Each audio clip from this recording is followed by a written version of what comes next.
Bismillahirrahmanirrahim. Assalamualaikum warahmatullahi wabarakatuh.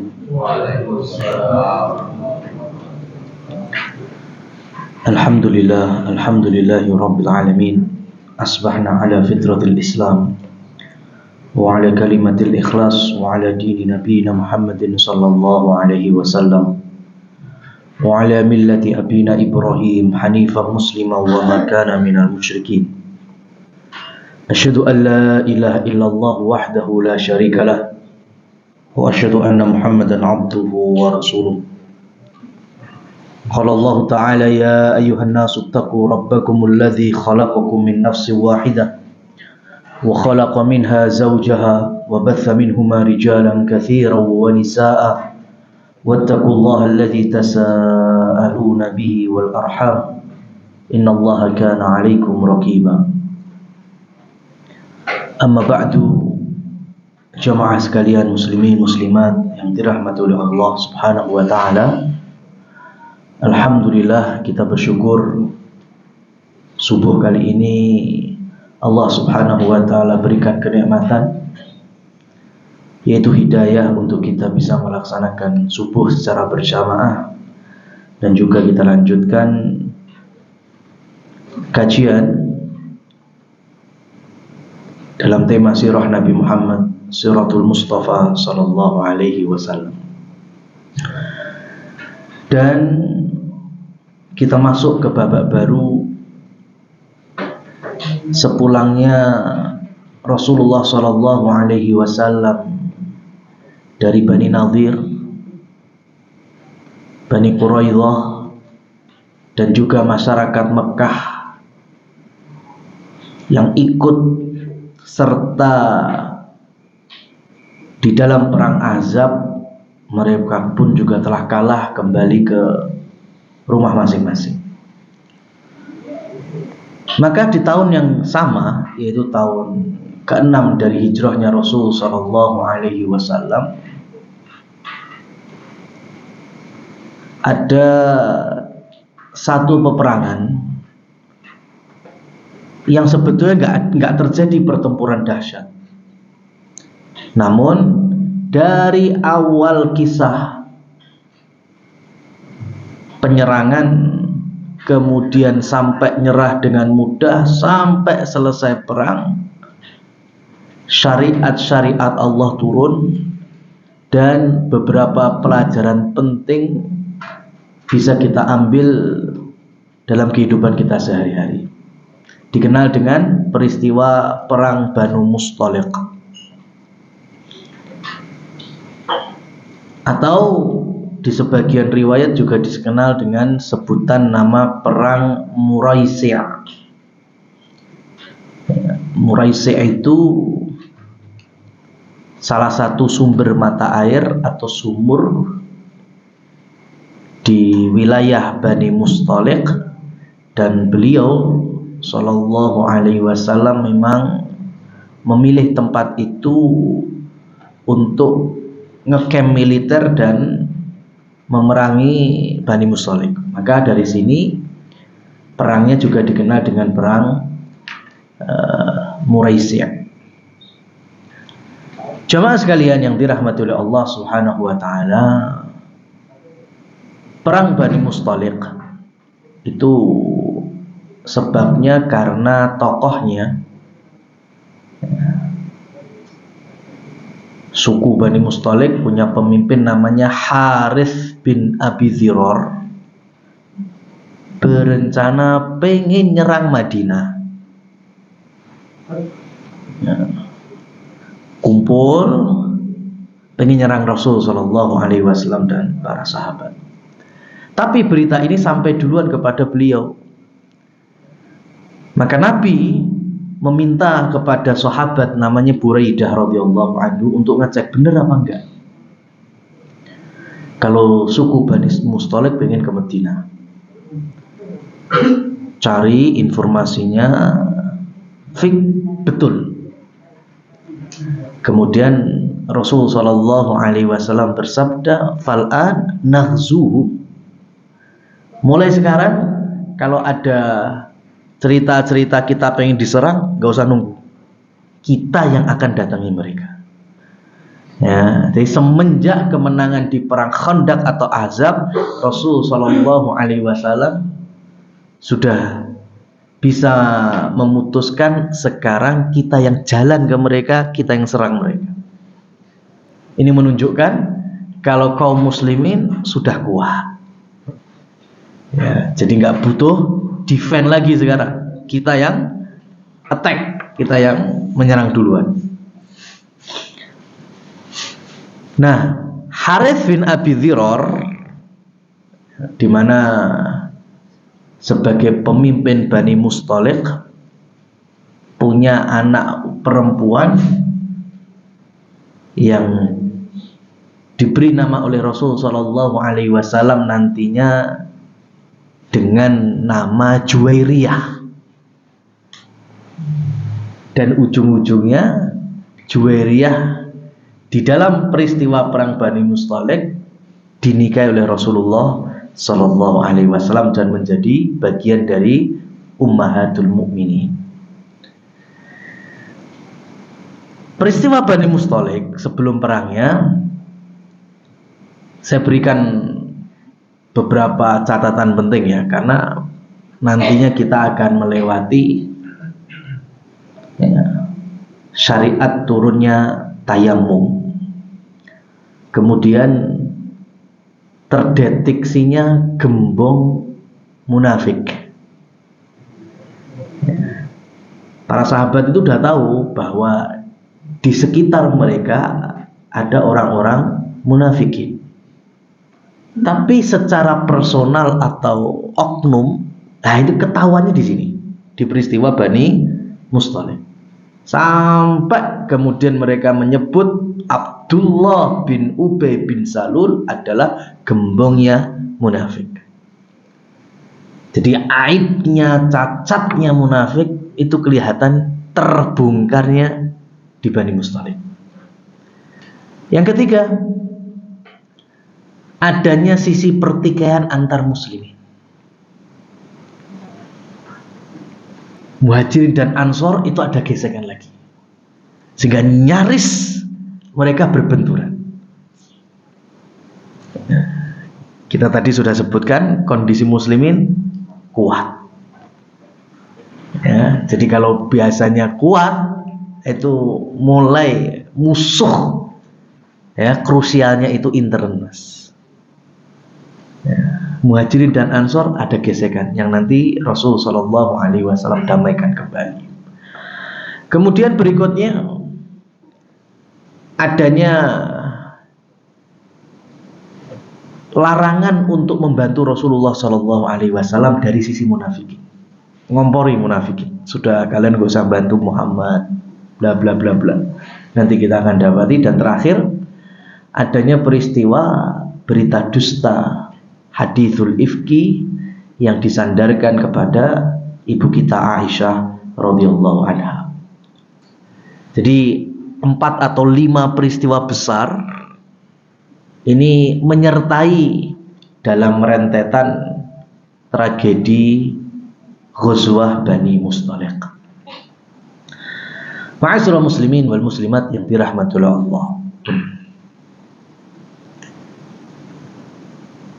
Ketika Rasulullah Muhammad Sallallahu Alaihi Wasallam datang ke Madinah, ini kata Anas bin Malik, tidak ada matahari yang lebih cerah hari itu dibandingkan di hari di mana Rasulullah Sallallahu Alaihi Wasallam datang ke Madinah. Sebaliknya, di hari wafatnya Rasulullah Sallallahu Alaihi Wasallam, tidak ada kegelapan yang melebihi gelapnya hari wafatnya Rasul. Madinah sepi, sedih semua.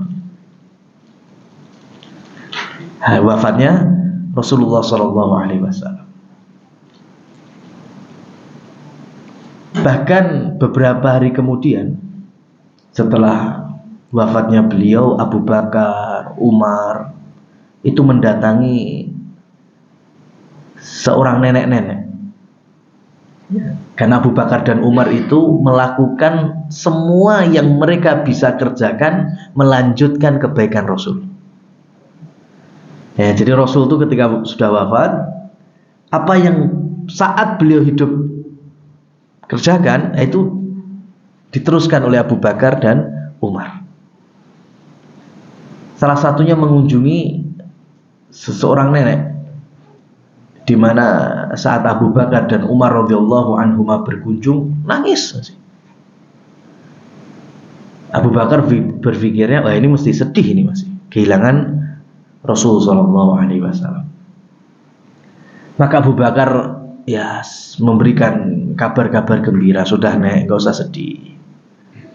Ya, kita kehilangan Rasul sallallahu alaihi wasallam, tapi Rasul sekarang sudah mendapatkan kebahagiaannya, ila rafiqil a'la, sudah bersama Allah Subhanahu wa taala. Rasul sudah enggak ada lagi yang menghina, merendahkan. Rasul sudah enggak merasakan sakit. Rasul sudah semua disampaikan kepada seorang nenek-nenek ini. Umar pun juga demikian. Tapi jawaban nenek-nenek tadi ternyata membuat genti Umar dan Abu Bakar yang nangis. Kata nenek-nenek ini, aku ini nggak nangis, nggak sedih karena wafatnya Rasul Shallallahu Alaihi Wasallam. Sudahlah, sedihku kemarin-kemarin, ya, saat beliau betul-betul dikabari meninggal. Tapi yang membuat sampai hari ini aku nangis adalah bukan wafatnya fisik Rasul Shallallahu Alaihi Wasallam atau sosok Muhammad bin Abdillahnya, bukan. Tetapi karena terputusnya wahyu. Itu yang buat sedih. Jibril sudah gak turun lagi kepada Rasulullah Shallallahu Alaihi Wasallam. Dulu ketika Rasul hidup, coba semua masalah kita bingung ataupun kita sempat berbuat salah, ada wahyu diluruskan oleh Rasul Shallallahu Alaihi Wasallam. Jangankan urusan negara, urusan masyarakat, urusan pribadi, ada wahyunya. Ya. Coba ketika nanti kita menyaksikan bagaimana Rasul Shallallahu Alaihi Wasallam menikahi Juwairiyah, kemudian Rasul Shallallahu Alaihi Wasallam mencintai atau menyayangi, punya kepekaan terhadap Aisyah radhiyallahu anha, atau ya, nantinya ada seorang sahabat Zaid bin Haritha yang awalnya diminta untuk menikahi Zainab bintu Jahsyin, kemudian Allah juga meminta untuk menceraikannya. Coba kira-kira ini urusan umat apa urusan pribadi, keluarga? Urusan keluarga, urusan nikah, urusan cerai, ya, urusan kalung yang dipakai oleh Aisyah itu urusan personal, pribadi. Tapi selagi Rasulullah Shallallahu Alaihi Wasallam masih hidup, ada wahyunya. Enaknya di situ. Jangankan urusan masyarakat, negeri, yang pribadi aja diatur oleh Allah dan Rasul. Enak. Nah sekarang kalau Rasul Shallallahu Alaihi Wasallam sudah wafat, gimana? Nah, itu yang buat Abu Bakar dan Umar nangis. Dan nanti kita ketahui bahwa ternyata nenek-nenek itulah yang dari awal Rasul Shallallahu Alaihi Wasallam lahir ke dunia sudah ngomong, yaitu Ummu Aiman radhiyallahu anha. Panjang usianya Ummu Aiman itu. Ya, berangkat dari budak keluarga ayah Nabi Abdullah bin Abdul Muttalib sampai Rasul wafat, Ummu Aiman itu masih hidup. Makanya sepuh sekali. Sedih Rasul wafat bukan karena anak yang dulu dimomong itu meninggal dunia, bukan hanya sebatas itu, tapi perkara yang lebih besar karena terputusnya wahyu. Jamaah sekalian yang dirahmati Allah Subhanahu wa taala, maka di peristiwa Bani Mustalik, Rasulullah Shallallahu Alaihi Wasallam meminta dua istrinya menemani beliau. Yang pertama Aisyah, yang kedua Ummu Salamah. Itu ikut bersama Rasulullah SAW. Saat itu Nabi dibersamai oleh 3.000 para sahabat, kurang lebihnya. Cukup banyak. Start Madinah menuju Bani Mustalik dengan 3.000 pasukan.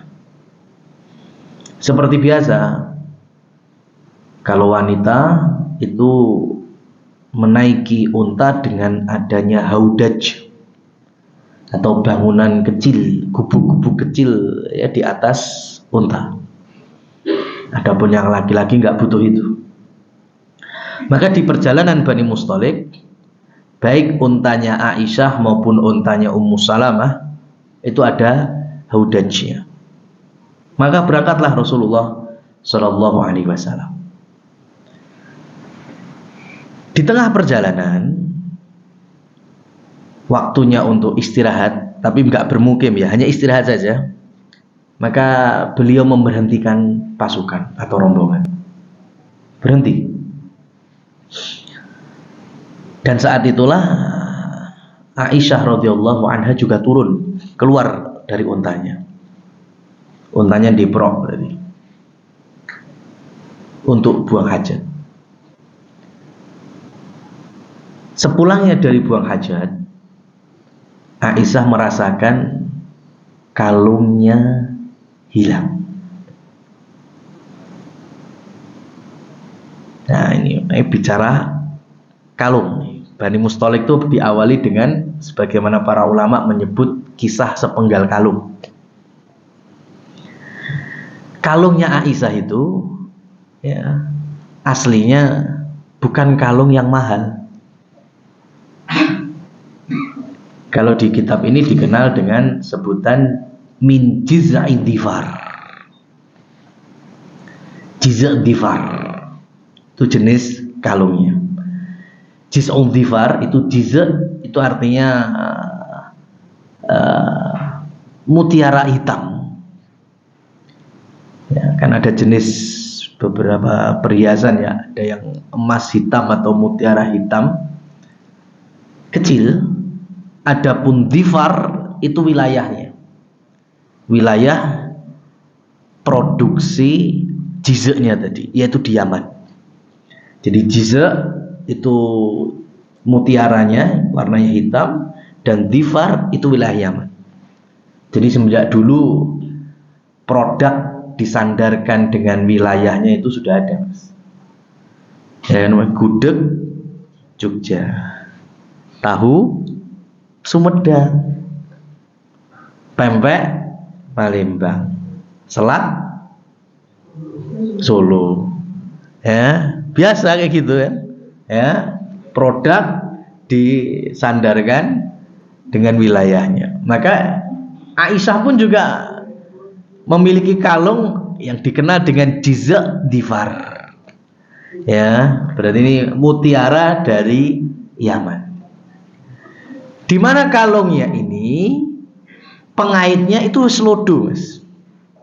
Ya, pengaitnya itu lodo. Kan udah lama. Ada yang menyebutkan kalung ini hadiah dari ibunya, yaitu istri Abu Bakar As-Siddiq. Ya, ada yang mengatakan bahwa kalungnya Aisyah ini dari ibunya, karena perempuan-perempuan Arab zaman dulu biasanya ketika anaknya mau nikah atau baru nikah itu menghadiahi perhiasan. Ya, itu udah kebiasaan. Ya, seorang ibu kalau ada anaknya, baik itu laki maupun perempuan. Nah, kalau laki buat apa? Buat mas kawin. Ya, akadun nikah. Makanya disebut dengan akad, mengikat. Itu memang mas kawinnya rata-rata yang sifatnya mengikat. Ya, ada ikatannya cincin, gelang, kalung. Ya, meskipun kita tidak bisa menyebut mas kawin yang seperti itu itulah yang sunnah, ya enggak. tapi memang rata-rata dulunya berbentuk ya sesuatu yang punya harga. Ya, jadi kalaupun dijual itu ada nilainya. Perhiasan kan ada nilainya. Nah, Aisyah radhiyallahu anha itu merasa kalungnya jatuh, sehingga datang kepada Rasul sallallahu alaihi wasallam dan memberikan berita tersebut. Lantas Rasul sallallahu alaihi wasallam meminta pasukan untuk tidak melanjutkan dulu, tetapi ngecamp sambil mencari kalungnya Aisyah. Ya, jadi 3.000 orang dihentikan sama Rasul. Ya, nggak usah jalan dulu, kita ngecamp di sini. Dan Rasul pilih beberapa prajurit dari sahabat untuk mencari kalungnya Aisyah. Dari sini aja kita udah bisa mendapati beberapa pelajaran.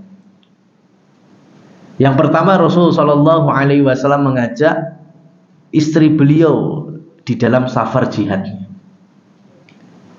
Ya, maka diperbolehkan suami mengajak istrinya dalam beberapa pekerjaan atau ma'isyahnya, ya, supaya istri tahu, ya, jangan sampai istri taunya sampean enak-enak itu, mas, ya kan, metu koma ngelencer neng luar kota, ya, turun neng hotel, ya, makan disediakan semua, bahkan untuk uang saku, ya, uang belanja macam-macam, ya, dikerone boleh metu komah kerja enak pol.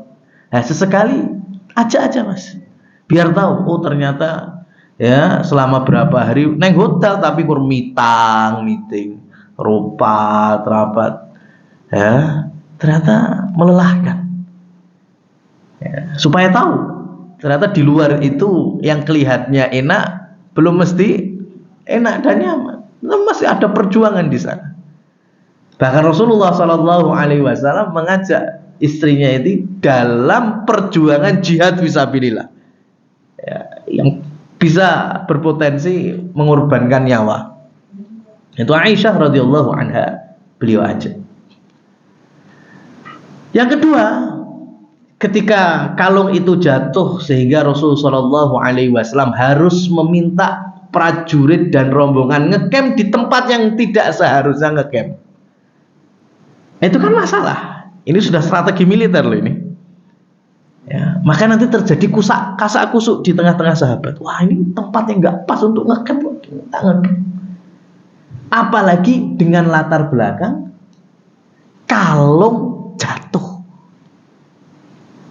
Kalung yang juga nggak mahal-mahal amat. Ya.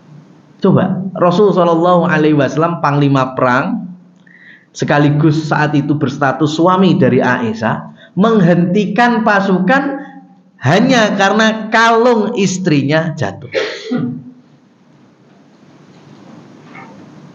Bayangno sampean jadi panglima nih mas, ya, bawa istri rasah kalung wis, HP-ne carry wis, piye sampean, ya, menghentikan pasukan, ya, putar arah, apa malah nyenen-nyeneni istrinya, ya, mas, piye HP ku carry, nah, HP wae, ya kan, jihad lagi, gak usah mikir HP, engko lek kena ghanimah tak tukokni 15. Iya, paling kita gitu, ya. Kalung nggak mahal juga. Kalung sudah lama, sudah rusak, pengaitnya udah luduh, nggak usah dipikir. Nanti kalau menang dapat harta rampasan perang, kasih kalung berapa minta. Itu kalau kita, tapi Rasul Shallallahu Alaihi Wasallam enggak. Beliau hentikan pasukan hanya untuk mencari kalung. Ya, sahabat awalnya kusuk-kusuk, gak ridho mereka, seakan-akan, ya, ini jadi perang apa enggak. Tapi nanti mereka terucap dari lisan-lisan mereka, ini kalung yang penuh barokah. Ya. Bahkan nantinya sebagian ulama menurunkan kaidah yang mematikan wanita itu ada dua perkara. Ya, yang bisa membunuh perasaan wanita itu ada dua perkara. Ini nggak mesti orang yang udah menikah ya. Artinya yang belum pun bisa dengan walinya atau ayah kepada putrinya, ya, kakak kepada adik perempuannya atau sebaliknya.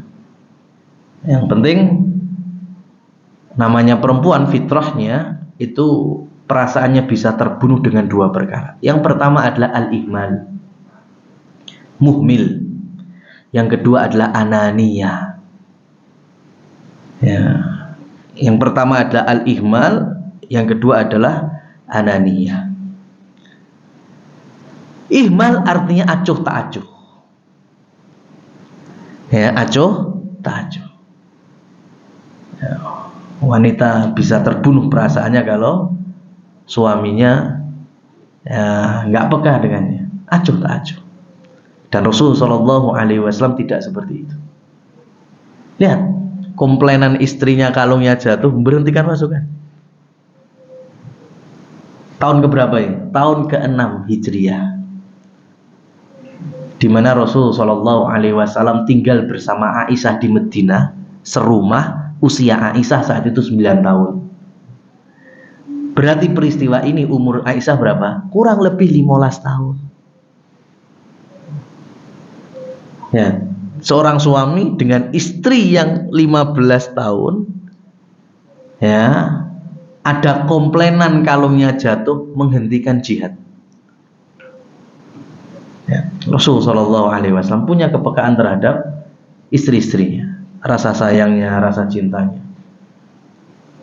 Itu al-ihmal. Yang kedua adalah ananiyah.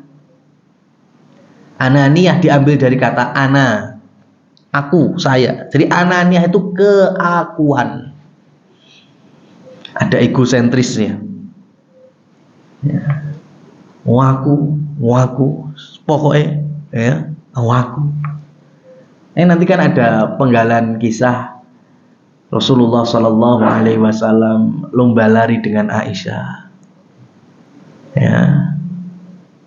Di peristiwa tahun ke-6, ya, Aisyah yang menang, atau lebih tepatnya Rasul yang memang mengalah. Tapi nanti ya, beberapa tahun berikutnya Rasulullah SAW lari bersama Aisyah dan Rasul yang menang.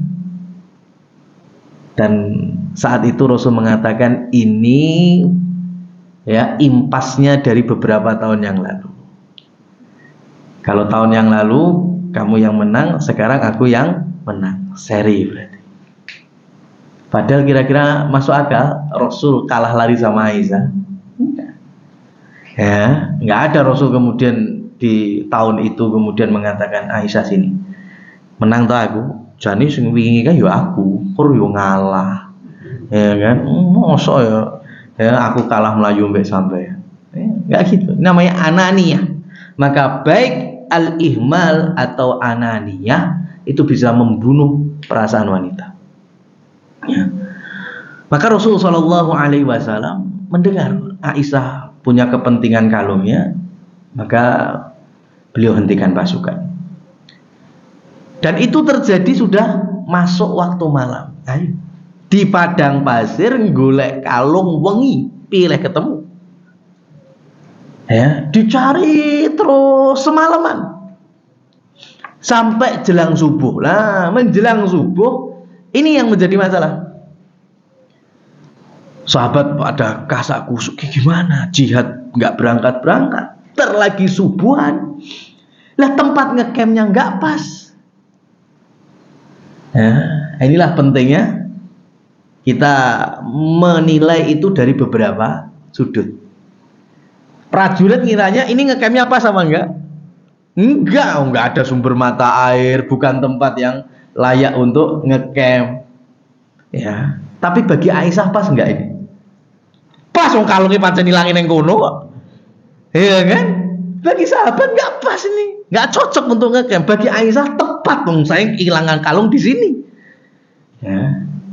Ini pentingnya untuk bisa menilai dari beberapa sisi. Sudah. Ya. Dan itulah yang diajarkan oleh Rasul Shallallahu Alaihi Wasallam kepada para sahabatnya, khususnya ring 1 Khulafaur Rasyidin, nantinya punya bekal-bekal seperti ini. Jadi memandang tidak hanya dari satu sudut saja. Nah, jamaah sekalian yang dirahmati Allah, para sahabat nggak berani kalau negurnya ke Nabi. Ini gimana Nabi? Masa nggak berangkat mau subuh? Ya, kita bawa persediaan airnya hanya untuk minum. Ya, kalau wudhu gimana nanti? Habis kita nggak bisa minum. Nggak berani gitu. Akhirnya yang jadi korban siapa? Abu Bakar As-Siddiq. Kan bapaknya Aisyah. Ya, jadi sahabat mulai komplainnya ke Abu Bakar. Gimana ini? Ya, goro-goro anakmu, jihadnya delay. Ya, maka menjelang subuh itu Abu Bakar memberanikan diri masuk tendanya Rasul Shallallahu Alaihi Wasallam yang di situ bersama Aisyah. Ternyata ketika masuk, posisi Rasul Shallallahu Alaihi Wasallam sedang rebahan duduk bersama Aisyah. Ya, lihat ya, Rasul tetap menenangkan Aisyah. Ya, sampai-sampai telunjuknya Abu Bakar itu nucep pinggangnya Aisyah. Ya, mungkin kalau bahasa kita ya sunduk goro-goro gue mangkat ya. Marah Abu Bakar. Karena riwayatnya gitu, fa'ata bani Abu Bakar. Jadi peristiwa kalung Aisyah ini dan peristiwa global Bani Mustalik itu ada di dalam Sahih Bukhari dan yang meriwayatkan Aisyah. Jadi kuat sekali secara periwayatannya. Ya, kisahnya ada di Sahih Bukhari, yang meriwayatkan langsung Aisyah. Ya, dan Aisyah menceritakan fa'ata bani Abu Bakar As-Siddiq. Artinya ayahku Abu Bakar marah. Sampai-sampai telunjuk-telunjuknya ya ditucup-tucupkan ke pinggang. Ya, maka menjadi orang tua terkadang memang ya, namanya tegas, keras, itu kalau tepat sasaran itu bagian dari dakwah, bagian dari tarbiyah Islamiyah. Ya, jangan sampai kemudian kita tidak menerima adanya ketegasan atau kekerasan. Lebih baik kita belajar mengilmui keras dan tegas seperti apa. Ya, lembut itu wajib, lembut wajib. Tapi bukan berarti kita meninggalkan kekerasan. Kalau memang dibutuhkan. Rasulullah Shallallahu Alaihi Wasallam bersabda, hadisnya sahih, muru auladakum bis shalah wa hum sab'u sinin wadribuhum wa hum 10 sinin. Zaman dulu tidak ada perselisihan hadis ini. Zaman sekarang, masya Allah, bukan menolak hadisnya, tapi memaknai hadis ini bisa digoreng ke sana sesuai dengan hawa nafsunya. Padahal hadis ini jelas. Perintahkan anak kalian sholat di usia mereka 7 tahun.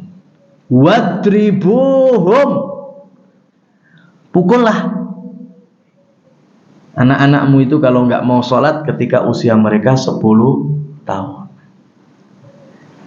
Hari ini banyak ya, entah itu pakar komunitas pendidikan atau yang sejenisnya yang nggak terima ini. Mosok mukul. Nah, ini nggak cocok ini. Ya, nggak pas ini. Akhirnya ditafsirkan macam-macam. Sampai saking nggak terimanya bahwa hadis yang lain yang nggak nyambung dengan tema. Contohnya, ma dzaraba Rasul sallallahu alaihi wasallam imra'atan qat Seumur hidup Rasul Shallallahu Alaihi Wasallam tidak pernah memukul seorang wanita. Nah, emang pengen dibentrokkan ya Mas. Padahal temanya lain. Ini tema tadi sholat, mendidik anak. Rasul tidak pernah memukul wanita, yang dimaksud adalah para budaknya. Rasul nggak pernah mendolimi budaknya. Rasul nggak pernah menyakiti budaknya. Ya. Jadi seakan-akan nggak terima kalau dalam pendidikan Islam itu ada ketegasan. Bahkan sampai pukulan. Kenapa? Karena nggak difahami. Dikira mukul ini nguantemi sampai ya babak bundas, cedera, ya fraktur, macam-macam, bahkan sampai meninggal dunia. Alangkah bijaknya kalau orang semacam ini duduk untuk supaya tahu yang dimaksud wadribuhum itu seperti apa, memukul dalam pendidikan Islamiyah itu seperti apa. Itu sepertinya lebih bijak. Ya, karena dalam fikihnya orang tua itu boleh memukul anaknya dengan pukulan takdib. Takdib ya, itu pukulan mendidik, pukulan yang punya latar belakang mengajari adab. Ya. Sampean ngaji Al-Quran dari awal sampai akhir, dari Al-Fatihah, Al-Baqarah, terus sampai Anas, pernah ketemu kata ustadz? Pernah ketemu? Ada kata ustadz di dalam Al-Quran? Nggak bakal ada.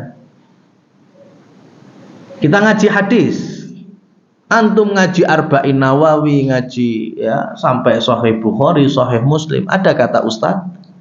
Nggak ada. Karena memang ustadz itu bukan kosakata Arab asal awalnya. Kalau ustadz, guru ya, dengan kosakata atau vocabulary ustadz itu bahasa Arab, mesti rakitang satu hadis itu nempel atau potongan ayat nempel. Kenapa? Karena Quran dan hadis adalah bahasa Arab. Ternyata nggak dapat, karena memang ustadz bukan asli dialek Arab, itu awalnya diambil dari bahasa Persia. Ustadz itu ngadopsi dari bahasa Persia, artinya seseorang yang punya skill tertentu yang bisa kemudian mentransfer kepada orang yang lain. Itu namanya ustadz. Akhirnya diadopsi, disematkan kepada para guru. Dan sebelumnya para guru apa orang Arab menyebutnya? Mu'addib. Ya, ini kita belajar kebesaran Islam di zaman Daulah Umayyah, Daulah Abbasiyah. Itu guru-gurunya anak-anaknya khalifah itu sebutannya apa? Mu'addib. Guru yang mengajarkan adab. Nah, itu kan mu'addib, artinya pengajar adab. Bukan ustadz, sebutnya bukan ustadz zaman itu, masih mu'addib. Kan mendidik dengan adab. Dan Harun Ar-Rasyid dinukil oleh Ibnu Khaldun di dalam kitab Muqaddimahnya itu. Di awal beliau sebutkan pesannya Harun Ar-Rasyid kepada para mu'addib auladihi, ya, guru anak-anaknya, pesannya gini: tolong ajari anak-anakku dengan kelembutanmu dan kedekatanmu kepada mereka. Dua kunci diutamakan ini. Ajari anak-anakku dengan kelembutanmu dan kedekatanmu dengan mereka. Kalau dua ini ora patek fungsi, maka gunakan kekerasanmu. Saya pakai istilah kekerasan karena memang riwayatnya pakai al-ghilzah. Ghilzah itu keras. Artinya menghukum, silakan, diizinkan sama Harun Ar-Rasyid. Tapi kapan? Setelah dua perkara ini nempel. Apa tadi? Kelembutan dan kedekatan. Ya.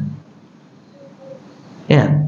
Kalau jadi guru, jadi orang tua, lembut wae ora, dekat juga enggak, kemudian tiba-tiba mukum atau apalagi mukul, ya enggak manfaat, Mas. Trauma yang ada pada anak. Ya, wis wong tuane ra cedak. Enggak kelihatan tampak lembutnya. Malah mukul. Faedah enggak. Tapi kalau si anak merasa dipukul, yang mukul orang yang lembut, selama ini lembut, selama ini dekat, manfaat apa enggak? Manfaat. Bisa berpikir, oh berarti memang aku salah. Orang yang paling sayang mbak aku, paling lembut mbak aku, pun mukul aku. Ya. Nah ini.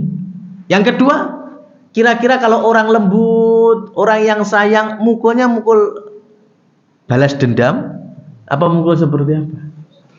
Nggak mungkin mukul ya, getem-getem, nggak mungkin. Namanya awalnya penuh dengan kelembutan dan kasih sayang. Maka itu takdib.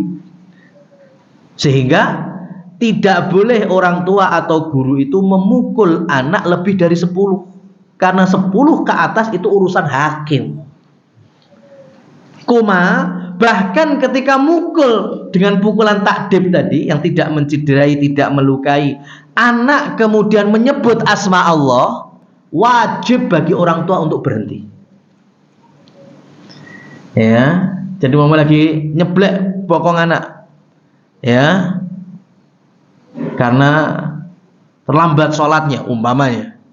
Ya, sekali, 2 kali kemudian anak berteriak, maaf ya, maaf ma, ya, astagfirullah, astagfirullah, dah wajib berhenti, nggak boleh dilanjutkan. Apalagi tambah dimarahi, tidak ada maaf bagimu, ya, nggak, wajib berhenti. Kenapa? Ketika anak sudah menyuarakan asma Allah, menandakan sudah dia bentuk tobatnya itu, ya berarti sudah sadar dia salah, wajib berhenti. Ya, lihat, ini fikihnya seperti ini. Maka lebih baik kita duduk ya, bermajlis, kemudian mengilmui sejauh apa atau hukuman apalagi pukulan di dalam pendidikan. Karena Rasulullah SAW pernah, dalam riwayat ada Nu'man bin Bashir, dalam riwayat yang lain ada Abdullah bin Bushr. Rasul apa? Rasul jewer. Beliau kasih punishment ya, yaitu dengan jewer. Nah, masih ada orang yang nggak terima bahasanya, oh Rasul itu bersanda, jewernya bersanda. Ya, padahal hadisnya ketika Rasul jewer, ya sambil mengatakan, Nu'man, engkau telah berkhianat dan amanah jauh darimu. Kira-kira jewer sambil ngomong gitu bercanda apa enggak? Karena ini lagi anak-anak usia belum genap 10 tahun, Rasul minta untuk membawakan kurma, ngambilin kurma, tapi sambil jalan, oh jenenge bocah, ya dipetili satu-satu, ya kan? Makanya saya sendiri tuh punya cerita. Dulu tahun-tahun 2005, 2006 itu saya masih ngajar usia dasar itu. Itu ada murid kami kelas 3 SD itu. Itu kan kantor, pintu gerbang tuh lurus, bos. Nah, di depan pintu gerbang itu ada orang yang jualan.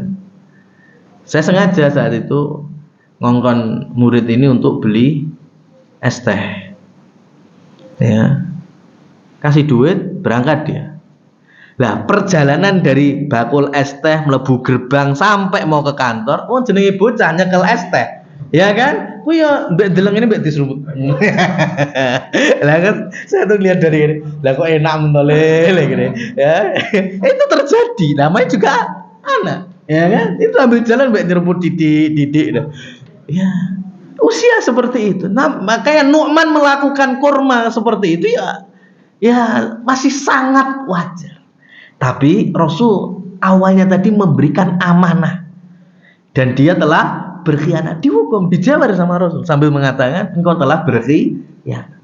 Apa kemudian Rasul benci? Enggak, buktinya Nu'man nanti menjadi perawi hadis besar. Abdullah bin Bushr juga menjadi sahabat yang mulia. Ya.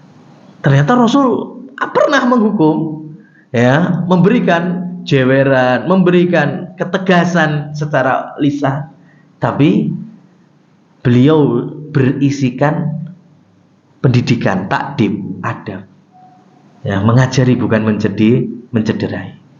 Nah, apalagi sekarang itu udah digoreng-goreng, malah kadang tambah geladra. Ya, coba sekarang kalau nggak ada dakwah seperti ini, Ya, nggak ada kajian seperti ini. Oh, itu sudah muncul. Ya, alhamdulillah sih bukan di wilayah kita, atau mungkin saya belum tahu. Karena ini cerita ada di wilayah Jawa Timur.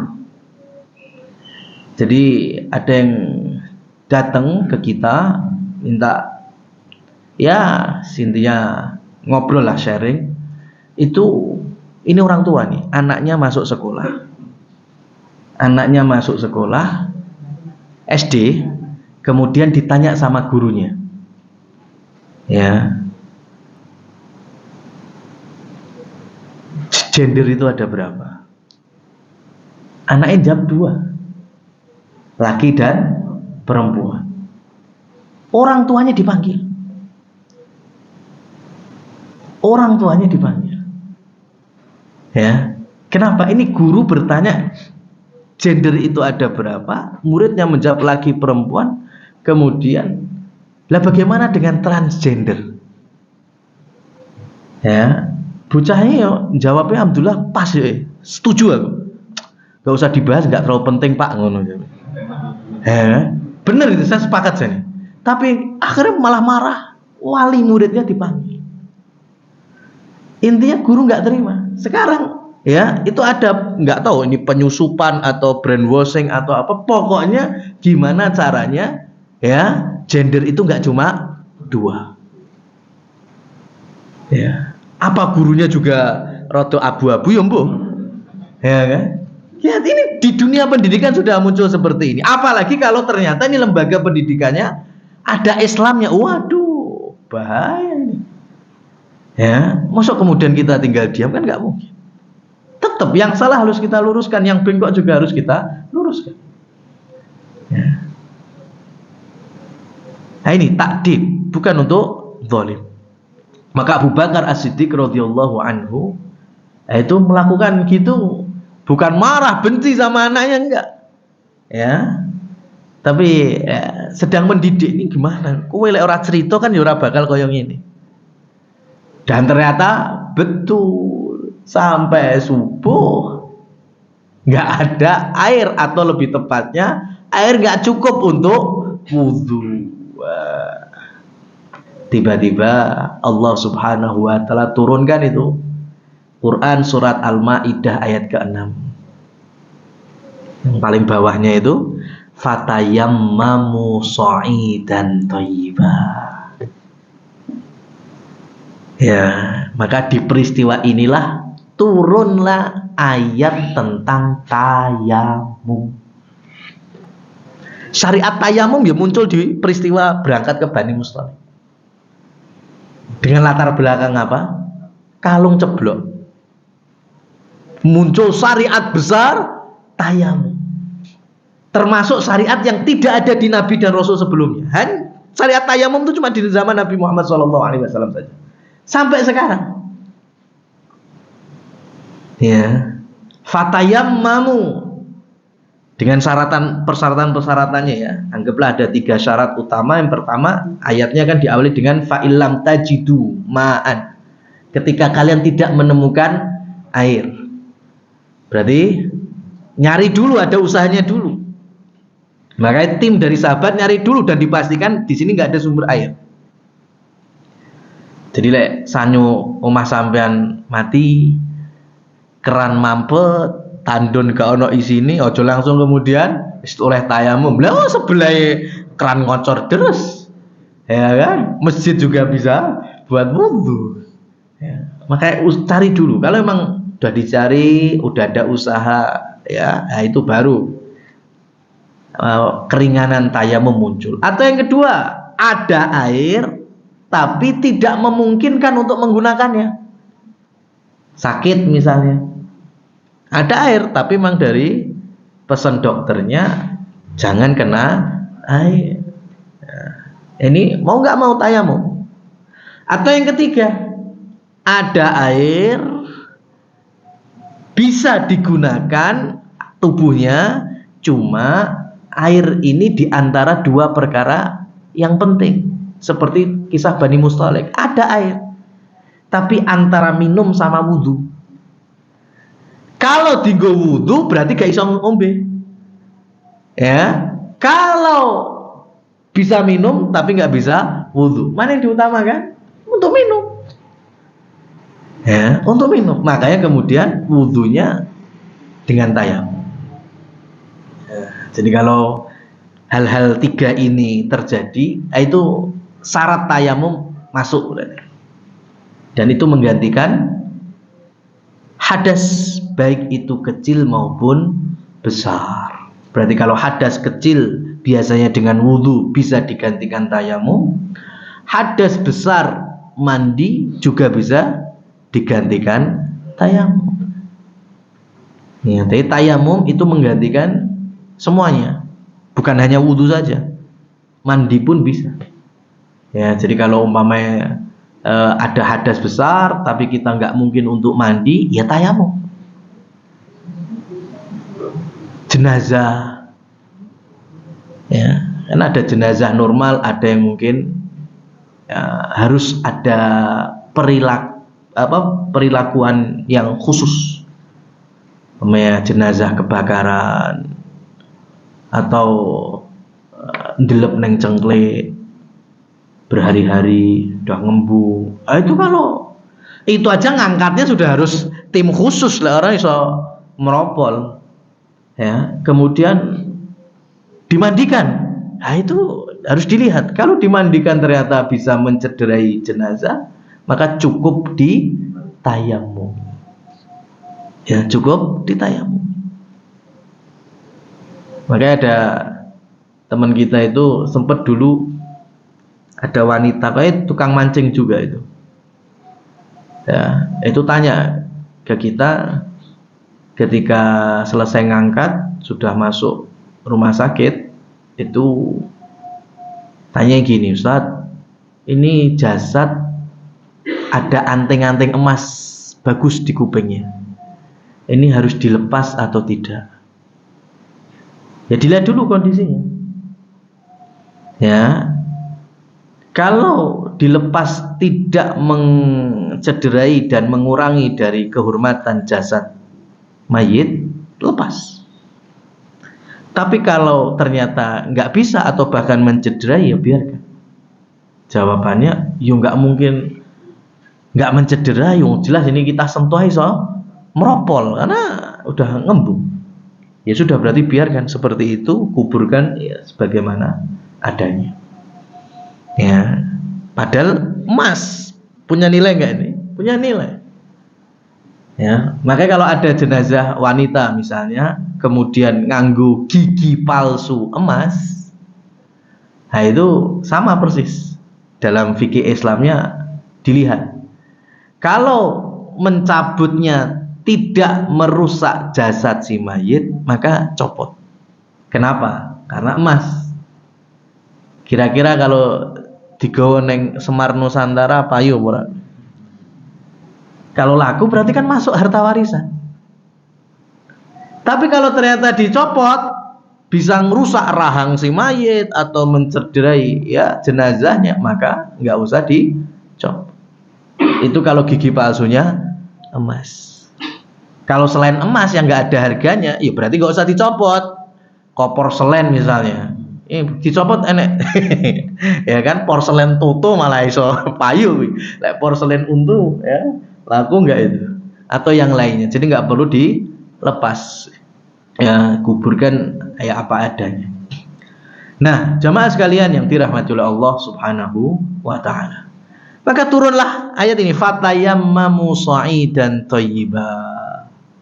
Bertayamumlah dengan sha'id, ya, dengan pasir thayyiba yang baik, artinya tidak ada najisnya.